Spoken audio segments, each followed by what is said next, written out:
C'est connu, pour cette campagne 2018, la filière EVA est au plus bas. Mais l'espoir est permis. On nous annonce la remontée des cours pour 2019 et les gens situent ça autour du mois de juin. Je crois que ce n'est pas si loin. Il faut attendre. Fort de cette ambition, il faut faire des investissements en cohérence avec cet horizon qui va s'éclaircir pour la filière. Voilà qui explique la feuille de route de la campagne du Fonds de développement EVA pour 2019, lancée ce mercredi. Témoins de cet événement, les figures de proue de la filière, des planteurs, des usiniers et autres acteurs.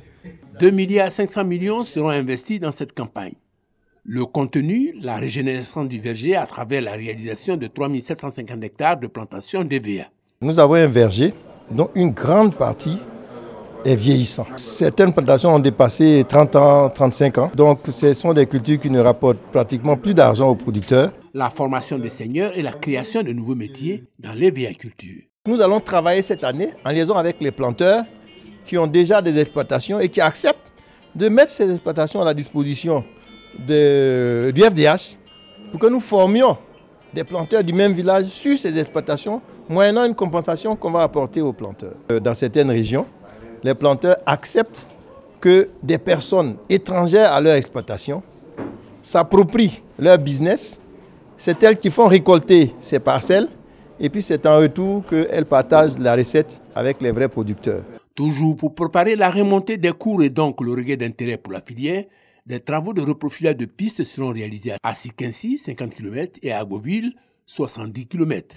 Créé en 2009, le Fonds de développement EVA a investi sur fonds propres plus de 27 milliards de francs CFA en 10 ans.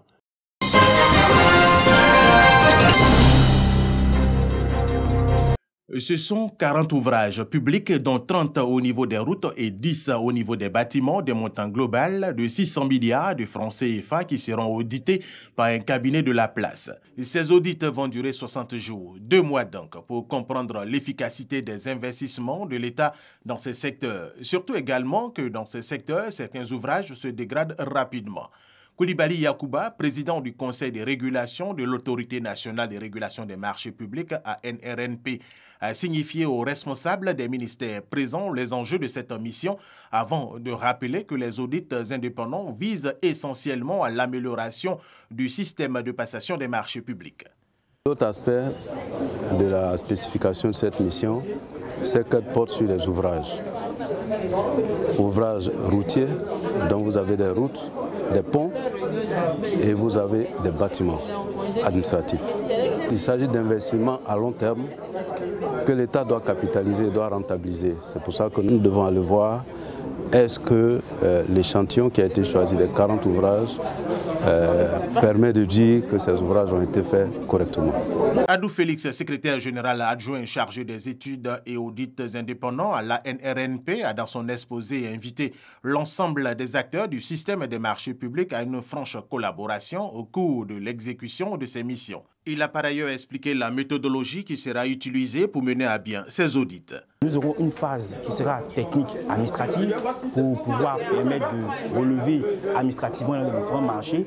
Nous aurons la phase dite de terrain avec les prélèvements, l'échantillonnage, et nous aurons une phase aussi de conformité justement entre ce qui a été relevé et ce qui a été dit dans les cahiers des charges. Rappelons que cette opération permettra de répondre à l'une des exigences des partenaires techniques et financiers de la Côte d'Ivoire, notamment l'Union européenne pour le financement des futurs projets.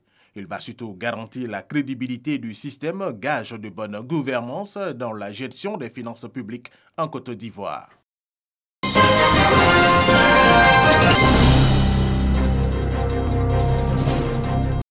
Le ministre Mamadou Touré à l'université Lorignon Guédé de Daloa. Le ministre de la promotion de la jeunesse et de l'emploi des jeunes y est, pas pour prendre des cours, encore moins pour enseigner. Ce cadre, la région de Ouest-Centre est venue honorer un engagement pris il y a seulement 3 mois, lors de son passage dans la cité universitaire. Mamadou Touré offre aux étudiants de l'université 100 matelas et 200 chaises. Un don pour contribuer à l'amélioration des conditions de vie de ces étudiants. Les difficultés auxquelles vous pouvez être confrontés, qui doivent être résolues, ne peuvent pas être prises comme prétexte d'un échec. Vous n'avez pas le droit d'échouer. Les difficultés sont faites pour être surmontées. Parce que dans les conditions plus difficiles, vous avez aujourd'hui souvent même certains de vos encadreurs ici qui ont pu réussir. Les dons ont été réceptionnés par la présidente de l'université Lorugno Guédé de Daloa. Abiba Sandogo et le porte-parole des étudiants, Fulgence Assi, ont exprimé leur gratitude au ministre Mamadou Touré. Le ministre Mamadou Touré a également exhorté les étudiants au travail. Le ministre de la Promotion de la Jeunesse et de l'Emploi des Jeunes soutient que ce geste vient accompagner toute une série d'actions initiées par le gouvernement pour l'amélioration des conditions de vie et d'études des étudiants de l'université Lorugno Guédé de Daloa.